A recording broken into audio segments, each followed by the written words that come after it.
Ya con el primer panel del día de hoy, que ojo, también suena muy bien, y en el que vamos a buscar respuestas a una pregunta.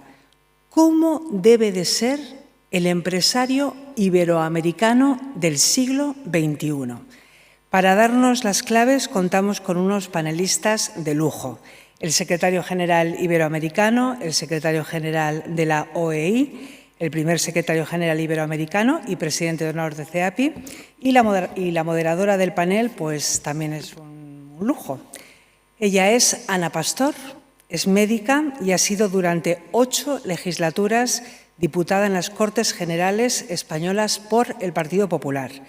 Asimismo, ha ostentado los cargos de ministra de Sanidad y Consumo y ministra de Fomento en el Gobierno de España.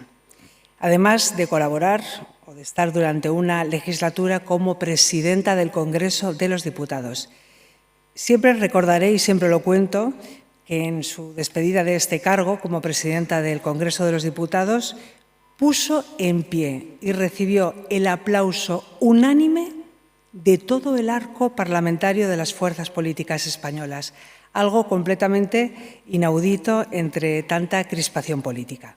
Desde junio del pasado año, es presidenta de AMA, la mutua aseguradora de los profesionales sanitarios. El escenario es de todos ustedes.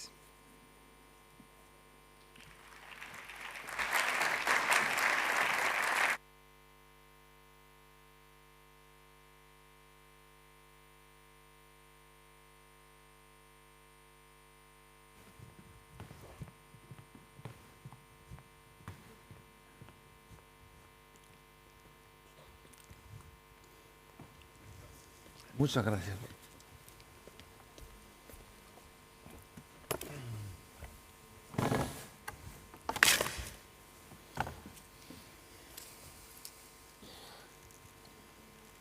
Muy buenos días a todos ustedes, señoras y señores, querida presidenta, querida Nuria, autoridades. Es para mí un placer participar en esta mesa, que es todo un lujo, y tener a 3 ponentes excepcionales, que es a veces difícil ver a 3 personalidades como ustedes para poder debatir de un tema tan interesante. Querida presidenta de CEAPI, me gustaría, en primer lugar, tengo que hablar muy rápido porque tengo muy poco tiempo, darte la enhorabuena por estos 10 años, decir que eres una fuerza de la naturaleza y decir que el mundo se cambia con personas, con las personas, con sus proyectos, sus ilusiones y, sobre todo, conseguir los objetivos que te has marcado siendo una gran persona. Muchísimas gracias. Tenía la tentación de presentar el currículum de los 3 ponentes de forma larga, pero he pensado que es mejor de forma corta porque son 3 personalidades muy conocidas por todos ustedes y sería casi una osadía. Tener con nosotros a don Andrés Alamant, actual secretario general iberoamericano, exministro de Relaciones Exteriores de Chile y una voz clave en la defensa del multilateralismo iberoamericano, es todo un lujo. Tiene una trayectoria académica, profesional, impresionante en organismos de su país e organismos internacionales. Gracias, don Andrés, por hacer posible que conozcamos también un poco mejor a través de ti a tu gran país, que es Chile. Y tenemos, como no, a quien es nuestro presidente de honor de CEAPI, quien es un gran amigo, don Enrique Iglesias, que fue el primer secretario general iberoamericano, que comenzó en el año 2005, después de haber sido, yo creo que 16 o 17 años presidente del Banco Interamericano de Desarrollo y que tiene una trayectoria espectacular. Le digo, solo voy a decir de ti una cosa, querido Enrique. Eres Premio Príncipe de Asturias y eres Toisón de Oro, algo que muy pocas personas en el mundo pueden ostentar. Y por algo será, por todo será. Enhorabuena por esa gran trayectoria.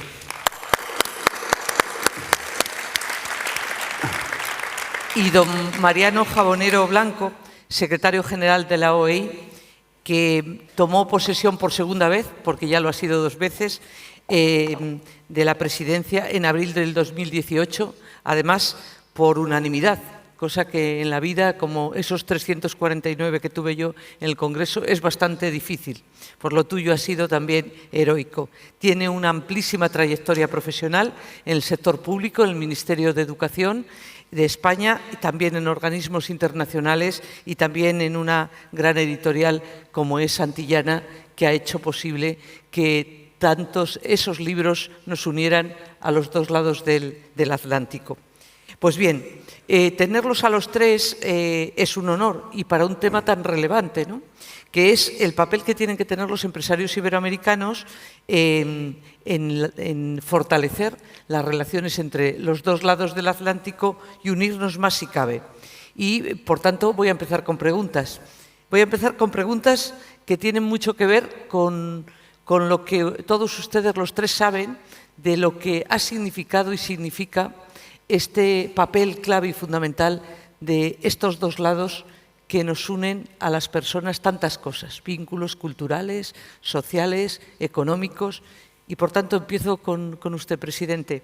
¿Cuál debe ser el papel del empresario iberoamericano frente a los desafíos globales a los que nos estamos enfrentando, globales, pero también regionales, si me permite? ¿Cómo puede contribuir al fortalecimiento de la democracia, la sostenibilidad y algo muy importante, que es la cohesión social y que son, entre otros, los objetivos de la SEGIP? Bueno, muchas gracias, Ana. Para mí es un honor participar en este panel con don Enrique, que es mi mentor, ¿no?, y con Mariano, que estamos ahí en la primera línea de trabajo.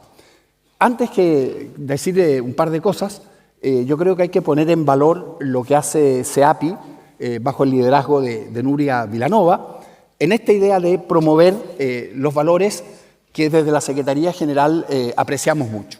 Estoy pensando en que nosotros somos pro emprendimiento, somos pro empresa, no es así, privada, somos pro economías libres y abiertas, y por supuesto ahí encaja el rol de los empresarios. Y como ustedes comprenderán, no voy a dejar pasar la oportunidad de decir un par de cosas de lo que esperamos de ustedes. Yo diría, Ana, que esperamos 2 cosas. Primero, compromiso. Y en segundo lugar, una actitud. Porque aquí no sirve que alguien diga, o que algún empresario diga, mire, yo soy optimista respecto del futuro de la empresa privada, o soy pesimista. Eso no ayuda. Lo que ayuda son empresarios activistas de las ideas que están detrás de la empresa privada. Y atención con esto, hoy vivimos en una sociedad de la información. Y la sociedad de la información tiene y funciona con narrativas.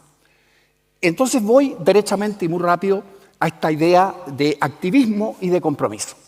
Para nosotros el primer compromiso tiene que ser un compromiso con el éxito empresarial.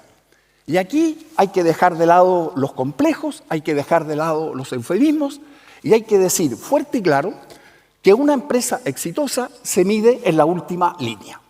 Las empresas que pueden jugar un rol social importante son las que tienen números azules y no las que tienen números rojos. Y ese concepto hay que apuntalarlo, porque el éxito empresarial se confunde con lucro, con utilidad y con beneficio. Pero fíjense lo que ha pasado. Los adversarios de la empresa privada han instalado una narrativa conforme a la cual el lucro es una mala palabra. Y si uno va al diccionario y ve lucro, utilidad, beneficio, no tiene ninguna connotación negativa.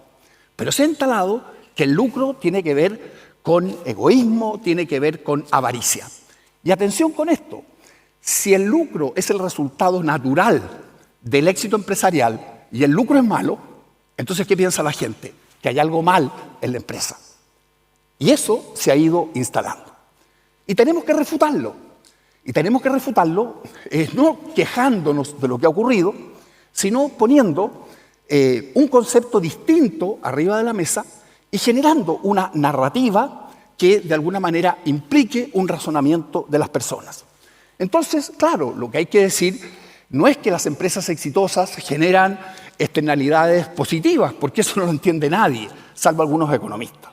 Tenemos que decir que las empresas exitosas tienen legítima ganancia, que la legítima ganancia apuntala el crecimiento, que el crecimiento genera recaudación y que la recaudación permite al Estado generar políticas públicas en beneficio de la gente. Fíjense lo que significa. Lo que estamos diciendo subliminalmente es que la empresa privada genera posibilidades de aliviar la pobreza. Son dos mundos completamente distintos. Y hay que ir por el segundo y no por el primero. Segundo compromiso, crecimiento. Bueno, es la deuda, Enrique, de la región, ¿no? Pero, otra vez, lo mismo. Si decimos que la ventaja del crecimiento es el trickle down, esta idea del chorreo, lo hacemos de nuevo mal. ¿Por qué? Porque la gente, ¿qué es lo que entiende? Que lo que chorrea es lo que sobra, es lo que resta, es casi lo accesorio. Eso no funciona. Entonces lo que tenemos que hacer es decir que hay un compromiso con un crecimiento políticamente estable, socialmente inclusivo, muy pro medio ambiente. Y por último, para terminar, porque ahí tiene que haber un segundo compromiso, el compromiso con la democracia. ¿Por qué hablar de democracia? Porque desde hace 20 años, Ana, la democracia viene retrocediendo en el mundo. Todas las mediciones que sobre esto existen así lo marcan. Voy a dar solamente una, la del Economist. El Economist divide los países en full democracies, democracias completas, incompletas, regímenes híbridos y autoritarismos, democracia. En la comunidad somos 22 países con Andorra. Solamente 4 son democracias completas. 6 son defectuosas. 8 son híbridas y 3 son autoritarias. El cuadro no es bueno. Entonces, ¿por qué los empresarios tienen que ser pro democracia? Bueno, por 2 razones, y voy terminando. Primero, por una razón general. ¿Cuál es la razón general?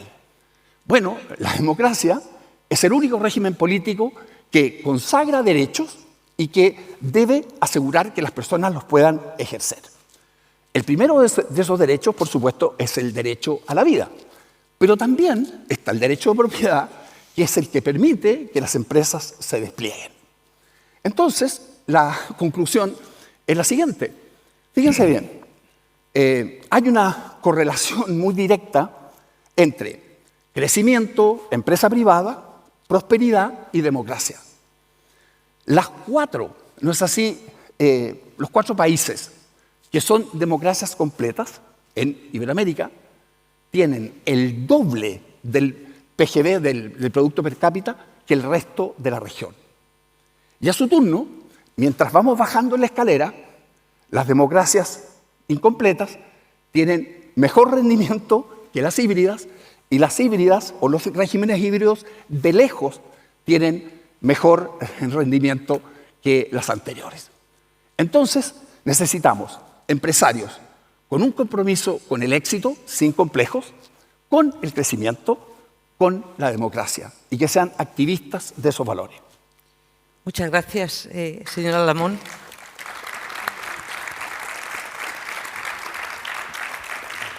Prosperidad, activismo, éxito, compromiso, color azul y además defensa de las democracias. Pues es el hilo para la pregunta que quiero hacerle a don Enrique.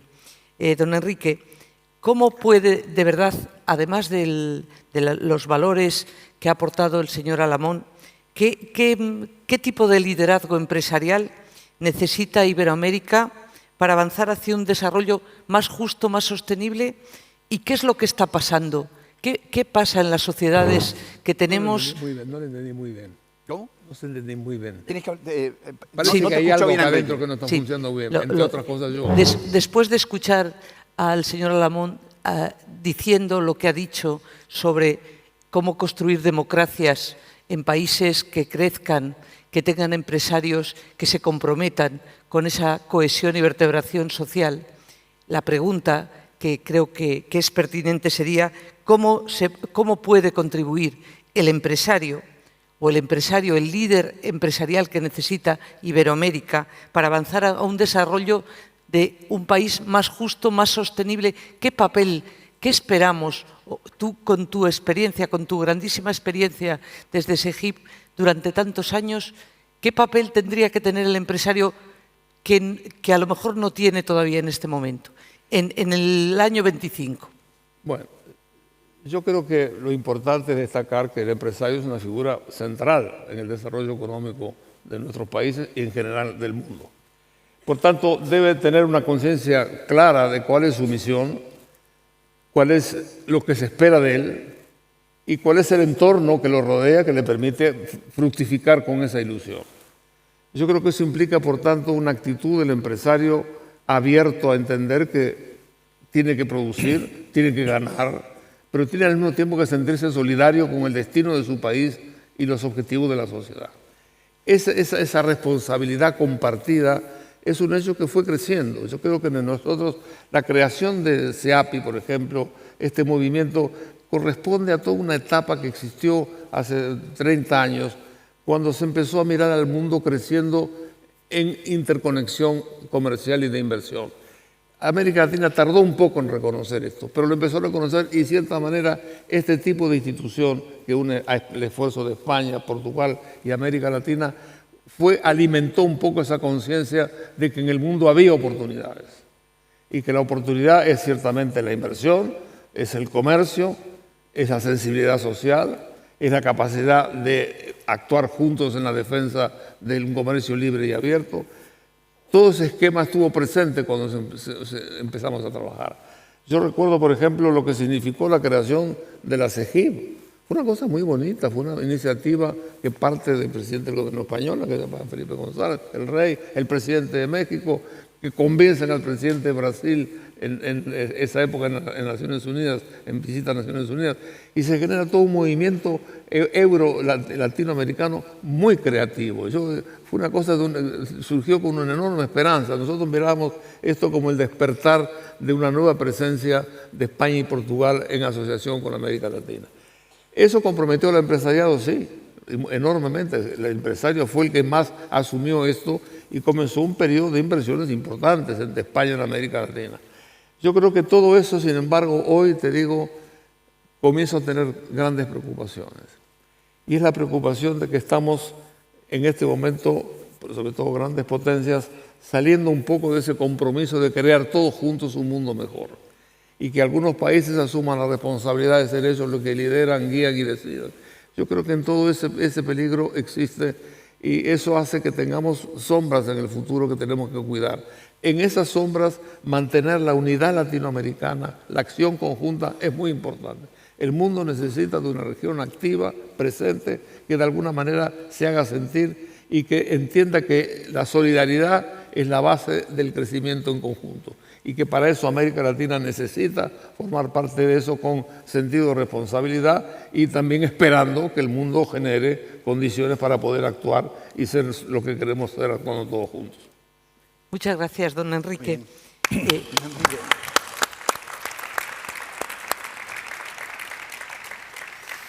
Solidaridad, acción conjunta, claves sin ninguna duda.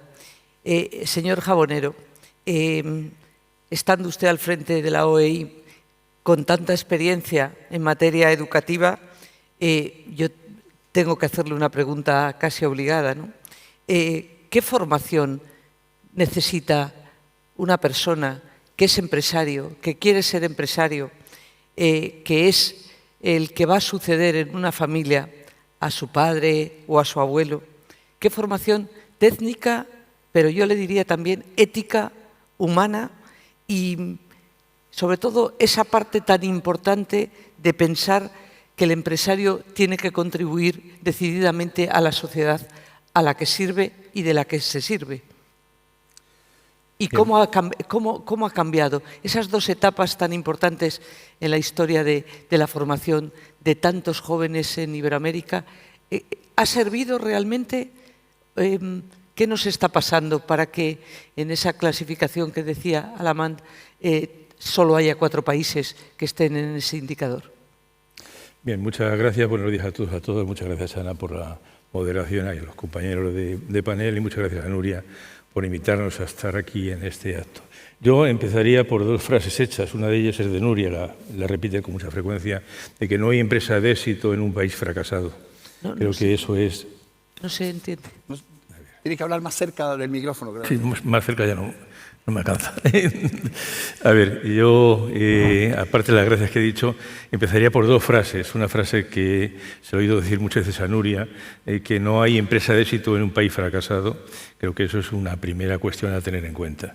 En segundo lugar, una referencia que ha hecho Andrés Alamán, y es a consolidar sociedades realmente democráticas, que todavía tenemos en nuestra región muchos países que no son realmente ni auténticamente democráticos, algo a tener muy en cuenta. Y luego, por otra parte, ese perfil de ese empresario, la OI somos la organización más antigua del sistema iberoamericano y trabajamos por igual con el sector público, con el privado. Hay un elemento primero y es el ser buen ciudadano.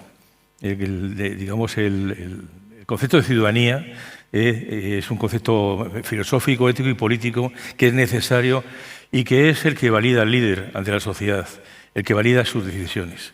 Luego, a partir de ahí, una serie de competencias que son en este momento muy importantes y que hay que tener en cuenta. Y hay que tener en cuenta por algo que voy a decir y que es muy grave en nuestra región y que don Enrique con la OI compartimos que hemos creado un Instituto de Educación y Productividad. Y es que la productividad de nuestra región sigue siendo baja. Sigue siendo muy baja, históricamente es baja y no mejora. Y todo ello tiene que ver fundamentalmente por una serie de competencias profesionales que se carecen de forma generalizada. Y he hecho ya referencia a una de ellas, esa competencia de ciudadanía, que son valores, ética, filosofía, formación. Pero hay otras competencias que en este momento son fundamentales y que el sistema productivo de nuestra región requiere cada día más. Y además la requiere en un sistema de formación de trabajo dual. No es un sistema educativo o científico y la empresa, por otra parte. O hay una conjunción entre el sistema educativo e, insisto, científico junto con el sistema productivo, o al final es difícil que logremos progresos relevantes. Y bueno, en cuanto a las competencias que tiene que tener, digamos, ese líder, es la misma que un trabajador, básicamente, quizás a distinto nivel y con una competencia añadida que es el ser un líder, el liderazgo. Acabo de presentar un gran informe que hemos presentado en Bogotá hace un mes aproximadamente, que se dedica fundamentalmente al liderazgo, que es importante para que cualquier organización funcione y funcione bien, con objetivos y con capacidad de progreso. Pero además de eso, yo creo que hay unas competencias que son digitales, que son fundamentales, básicas. Sin unas buenas competencias digitales es difícil mejorar la productividad, es difícil que una empresa funcione, es difícil que un sistema educativo progrese. Está clarísimo. En segundo lugar, yo hablaría también de una serie de competencias socioemocionales. Eso de trabajar juntos, de escuchar, dialogar, trabajar en equipo, saber, digamos, tener una relación humana enriquecedora, a veces crítica y a veces no. Y en tercer lugar, unas competencias fundamentales son comunicativas.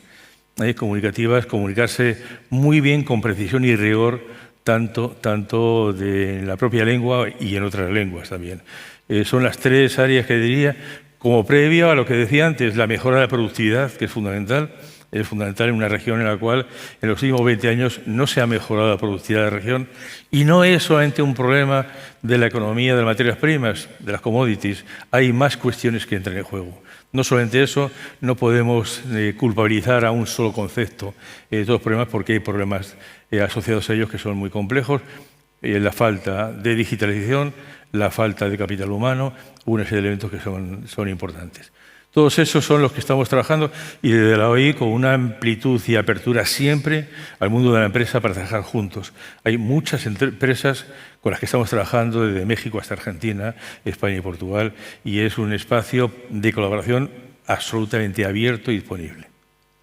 Muchas gracias. Muchas gracias por hablarnos de la realidad de las cosas y no solo de la formación técnica, formación en capacidades digitales, pero formación en ciudadanía y en competencias funcionales y en algo tan importante como es el liderazgo, que ya saben que hay muchas escuelas de liderazgo. Yo siempre digo que puede que se aprenda a ser líder, pero creo que nadie puede ser líder sin que tenga sobre todo que se crea el proyecto en el que está trabajando. Y por tanto, cuando alguien traslada en lo que cree, y eso en lo que cree está basado en valores y principios, es bastante más fácil ser líder, porque en un mundo del postureo actual, pues es bastante fácil confundir liderazgo con postureo. Pues vamos a la siguiente ronda, a ver si nos da tiempo a 3, que yo veo el reloj y me pongo muy nervioso. Sí. Ahí corremos. Señora Laman, ¿qué sectores tienen que ser claves o van a ser claves? Aquí hay empresarios de todos los sectores, ¿no? Hay algunos sectores que, eso lo estudiamos en la Escuela de Negocios, que son sectores maduros, pero que son muy útiles a la sociedad a la que dan servicio, y otros sectores muy innovadores. ¿Cómo describiría la situación actual que tiene Iberoamérica en cuanto a los sectores con gran futuro y los sectores más commodity, que están más pegados a lo que es la producción de cada país? ¿Cómo es el retrato con un gran economista como es usted? Bueno, miren, tenemos en Iberoamérica la generación más formada desde el punto de vista, por ejemplo, universitario, y hay unos desarrollos muy potentes en todo el tema que tiene que ver con startups que crecen y que se transforman en verdaderos unicornios. Por lo tanto, ahí hay un potencial. Pero en la misma línea, Ana, yo creo que hay también 3 cosas en que, no sé si decir que ustedes están al debe o pueden hacer más, que tiene que ver con esto. Lo primero es innovación. Hoy día los países que no innovan simplemente no crecen. Y para innovar hay que gastar, hay que invertir. Y fíjese, Ana, en Iberoamérica no gastamos más del 1.5 del PIB en investigación y desarrollo. Fíjense globalmente, Iberoamérica, si uno mira a todo el mundo, aporta el 4% de inversión en investigación y desarrollo. ¿Cuánto hace Asia? Escuchen esto, 35%. Por lo tanto, ahí nos tienen una ventaja. ¿Y qué estoy diciendo? Que en América Latina, y Mariano esto lo sabe muy bien, la investigación, que es la que genera innovación, se realiza en las universidades. Y las empresas pueden aportar mucho más en esa línea. Segundo, innovación abierta y encadenamiento con las pymes. Otra vez, las narrativas. Hay gente que dice, el libre comercio solamente beneficia a las grandes empresas. Hay que refutar eso. Hay que decir que las pymes tienen un lugar y ustedes sí se pueden enlazar con las pymes y sí se pueden enlazar precisamente con estos esquemas de innovación abierta. Cada vez que una empresa iberoamericana genera un esquema de innovación abierta, eso es un tremendo empujón para el espíritu empresarial. Y por último, yo creo que algo se puede hacer también en clima laboral. Fíjense que todavía tenemos en América Latina brecha salarial. Las mujeres ganan menos que los hombres por iguales responsabilidades. Y en consecuencia, eso se puede hacer. Y bueno, los directorios, como llamamos en América Latina a los consejos de administración.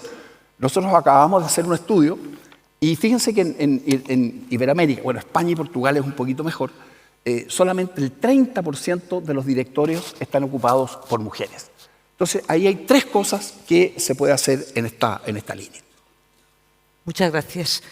Don Enrique, se ha hablado de democracia, de economía, del impacto del crecimiento de los países también debe tener la economía.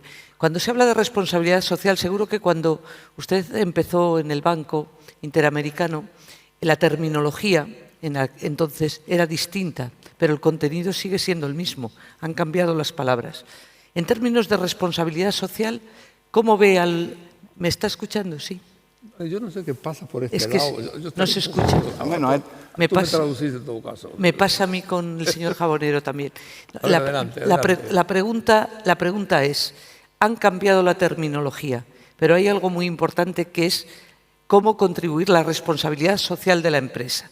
¿Cómo he visto la evolución en Iberoamérica de esa responsabilidad social? ¿Cómo se implica, a su juicio, con pensamiento crítico, cómo se implica el empresariado en el desarrollo social, en la brecha entre las personas y sobre todo en la consolidación de las democracias? No, la pregunta es que de alguna manera ciertos factores son estables, ¿no? El tema del crecimiento o del bajo crecimiento tiene 40 años, los temas de desigualdad también se mantienen. Entonces, esas cosas han parecido permanentes.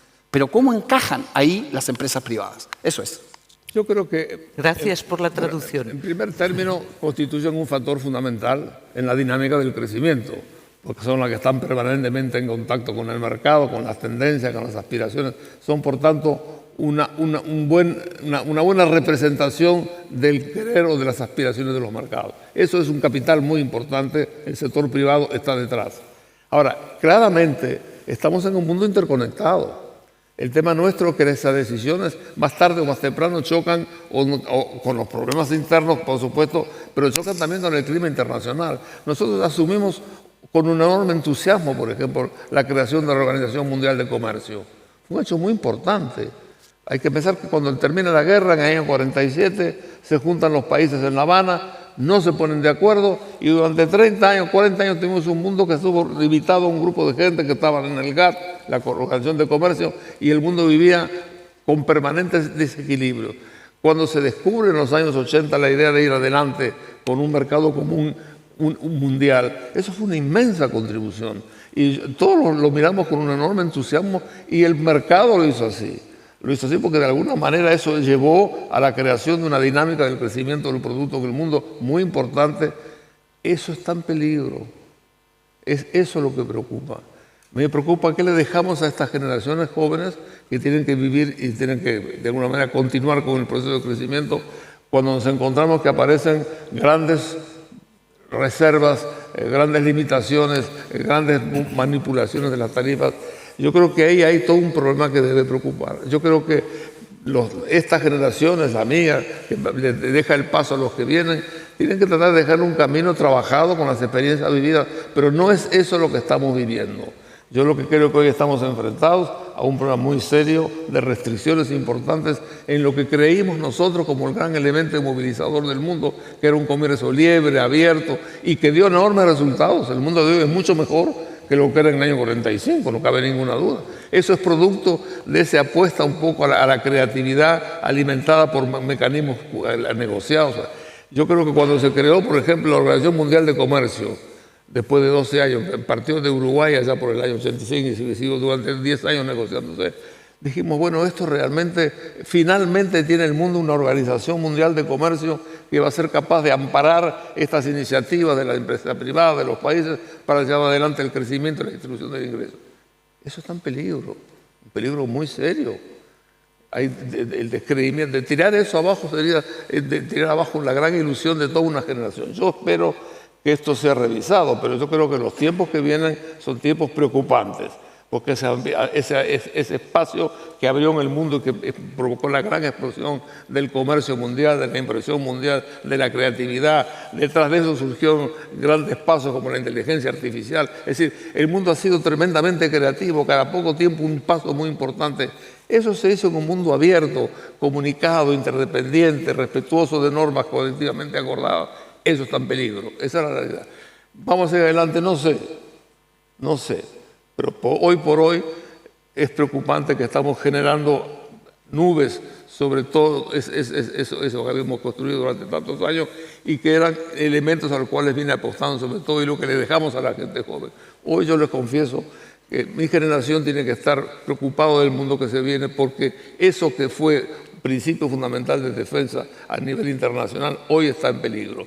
Hay que seguir trabajando para que prevalezca el diálogo, la comprensión y el interés general que vaya por encima de las pequeñeces o los desafíos políticos que tiene el mundo. Gracias. Muchas gracias. Señor Jabonero, ¿qué mensaje le daría a los jóvenes emprendedores, empresarios iberoamericanos que hoy se enfrentan a la incertidumbre de por dónde caminar? ¿Qué les diría? Bueno, dar consejos es complicado siempre y suele ser poco rentable también la segunda parte. Yo creo que hay en este momento en la región 2 o 3 ejes de trabajo sobre los cuales cualquier emprendedor, cualquier empresario tiene, digamos, una gran brecha de trabajo de posibilidades. Y solo que en la última cumbre Unión Europea América Latina se plantearon como las tres transiciones, los tres ejes. La transición verde, todo el tema que tiene que ver con el medio ambiente, una región con la mayor diversidad ambiental del mundo. Ahora celebramos el día 6 y 7 de noviembre la COP30 en Brasil, que nos ha correspondido organizar a la OI. Todo lo que es ese mundo de transición verde, energías alternativas, el litio, hidrógeno verde, todo es un mundo complejo, muy innovador y con una capacidad de crecimiento muy, muy, muy fuerte. Esa es para nosotros un nicho muy potente. En segundo lugar sería el nicho de lo digital. El nicho digital es otro mundo en el cual la expansión no ha llegado todavía ni a la mitad de recorrido. Tenemos el famoso tema de la inteligencia artificial. La inteligencia artificial es un invento, entre comillas, que procede de fuera de la región, no es genuino, no es hispano-portugués. La transición digital viene de otros medios y para otros servicios y nos aprovechamos de ella todos en todos los sectores. Y en tercer lugar, la inteligencia artificial no es un producto acabado, tiene una evolución de futuro muy importante. Todo lo que es transición digital, todo este mundo digital, es un tema, digamos, básico. Voy a poner un ejemplo. Hace unos días hemos convocado a la OI, hemos hecho una convocatoria para que nos presenten proyectos de transición digital desde la región. Hemos recibido en pocos días 1.700 proyectos.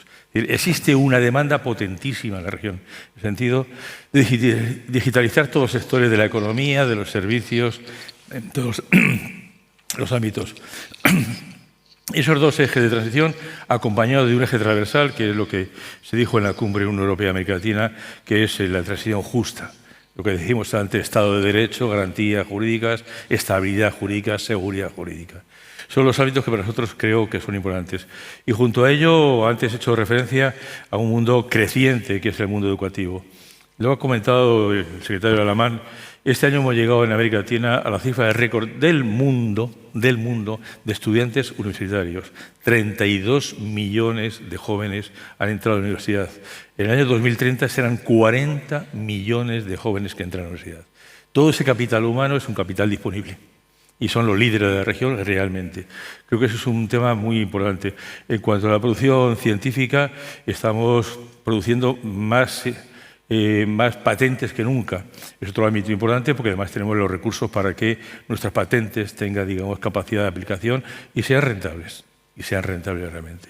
En resumen, yo diría esto y que al final de ello, con un comentario que nunca me ahorro de decir, como potencial de crecimiento, el potencial de crecimiento de una comunidad de 850 millones de hombres y mujeres que hablamos en español, que es un factor de economía agregado perfectamente cuantificado y que hay que tener en cuenta. Cualquier emprendimiento es un emprendimiento de ámbito económico y productivo que conjuga y cuenta con 850 millones de posibles beneficiarios, clientes, socios, lo que sea. Muchas gracias. Vamos en la última ronda porque esto apremia. Si tuviera que definir, secretario, en una sola palabra, el tipo de empresario que necesita Iberoamérica, ¿cuál sería? Eso ya lo dije. Empresarios con compromiso y con esta actitud Pero de activismo. En una palabra. Activismo. Activismo. Esa misma pregunta. Una palabra para definir qué queremos de los empresarios. Yo diría compromiso con los grandes objetivos de un crecimiento sostenido. Señor Jabonero. Arriesgado. Y una última pregunta, sobre todo los que siguen teniendo responsabilidad. ¿Qué expectativas tenemos de esa colaboración entre las instituciones que ustedes presiden, tan importantes, tan relevantes, y el mundo empresarial y organizaciones de la sociedad civil como este API? ¿Cómo nos podemos ayudar? Bueno, también en medio minuto. Mira, ese es un gran mérito de la comunidad iberoamericana. No solamente están los gobiernos, están los empresarios, están los parlamentarios, está la sociedad civil, están los alcaldes. Esta es una comunidad muy viva. Entonces tenemos que, por lo que decía en parte Enrique, agruparnos, empujar todos en la misma dirección y darnos cuenta de lo siguiente. Estamos en una etapa en que el orden político y el orden económico del mundo se está transformando. O nos unimos y empujamos en la misma dirección, o vamos a ser observadores y no participantes de esta reconfiguración del orden? Ahí está el rol de la comunidad iberoamericana. Enrique, lo mismo. Yo creo que además, una cosa que hemos hecho en estos últimos 50, 60 años, fue haber construido instituciones que son el producto de un tremendo trabajo de acuerdo, que son un poco los pilares en torno a los cuales se debe tejer la relación internacional. Hay que defender los organismos internacionales, porque forman la síntesis de mucho esfuerzo para ayudarnos a trabajar juntos. El mundo de hoy tiene que trabajar juntos con enormes posibilidades, pero también con enormes problemas. Si en este momento se profundizan las divisiones actuales, las diferencias actuales, podemos pasar momentos muy complicados en el mundo. Y el retroceso no está evitado, sino que por el contrario puede estar alentado. A mí me parece, y sobre todo hay que pensar en la gente joven. ¿Qué mundo le estamos dejando?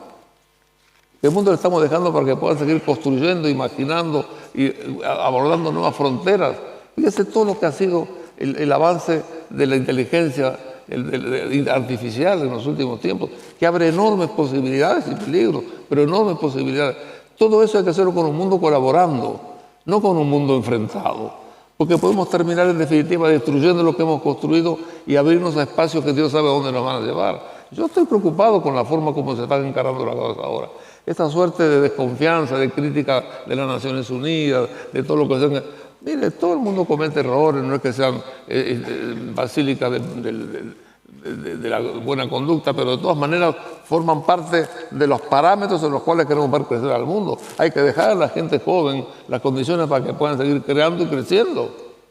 Si no, el mundo que vendrá puede ser un mundo muy confrontado, sobre todo cuando prevalecen hoy estos mecanismos de armamento que son realmente escalofriantes. En fin, ese mundo que se debe preparar además para la gran aventura del espacio, que está allí, las próximas generaciones van a ver crecer. Hoy se está hablando de Marte, de la Luna, es decir, que hay una aventura muy importante por delante a que debe hacerse sobre la base de tener reglas adoptadas, acordadas y con las cuales puede seguir avanzando. A mí me preocupa qué mundo le dejamos a los jóvenes. Ese para mí es una preocupación que nos debe llevar, sobre todo los que somos viejitos como nosotros. Y ese mundo es preocupante. Y es por eso que yo espero que las cosas se confirmen. Señor Jabonero, muy breve. Después de lo dicho, a mí se me ocurre apuntar dos cosas como de ese futuro que pueden ser, digamos, promisorias. Una de ellas es poner en valor la diversidad. Es una región muy diversa. Eso no es problema. Es un capital, y que además cualquier empresa que se instale en cualquier país va a ser en contextos muy distintos. Hay una gran variedad de contextos, no hay una uniformidad en ese sentido. Y en segundo lugar, y creo que voy a poner un ejemplo que es CEAPI, confiar en instituciones mediadoras. Instituciones como CEAPI, que es una gran entidad mediadora, tiene un gran potencial de futuro para ese diálogo social, esa articulación, como este ejemplo, y que la región hasta ahora ha crecido poco, tipo de entidades civiles, mediadoras, que articulan a empresarios, articulan a trabajadores, articulan a creadores, articulan a economistas. Creo que tienen un gran potencial en la región y creo que el ejemplo de CEAPI es muy, muy ilustrativo de su valor y de su futuro. Muchas gracias. Bueno, pues aquí vamos a poner fin a esta mesa, decirle que con estos dos señores que tengo, el señor Alamán y el señor Enrique Iglesias, sobrevivimos a un terremoto los tres. Claro. Esta mesa ha sido mucho más fácil que aquel terremoto en vivo y en directo. Pero es verdad que me quedo con que, aunque han cambiado muchas cosas, están cambiando muchas cosas, pero hay valores que permanecen, que hay riesgos, pero que hay mucha esperanza.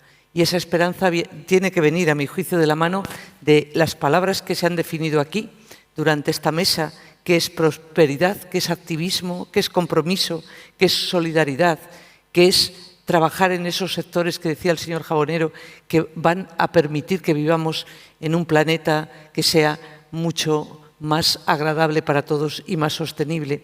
Pero sobre todo, y lo más importante, es que el éxito no sea mal visto, el éxito personal y empresarial, que el éxito lo que tiene que ser es un éxito compartido entre todos, como ha mostrado siempre CEAPI y su presidenta. Muchísimas gracias a todos y muchas gracias por la invitación. Gracias.